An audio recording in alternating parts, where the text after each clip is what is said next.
I want to move us to some potential strategies. This just says strategies. Okay, no, I'm hide again. Some of these may be good and helpful for your class. Some of these may not work for your class at all. There may be other things that you think of that these strategies prompt you to think of. You are the one who's the expert in your class and with your students, so I can't tell you what strategies to take away, but I can put a few up here for you to consider and to get the wheels turning. One could be to create a rubric for class presentation assignments to mitigate bias. Presentations is not something we've talked about, but often instructors will get stuck on, oh, you said 25 times, and it's like, wow, were you listening to what I was saying? So that can be hard, right? You could create a Moodle activity for students to record their name pronunciation. You could give students an example of a successful discussion post and annotate that, why this post is successful.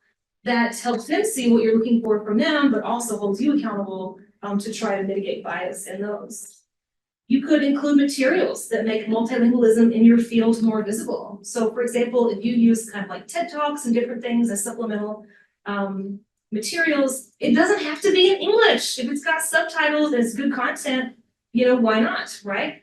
And also other Englishes. TED Talks are excellent for like presenting other Englishes to students that may not be familiar with.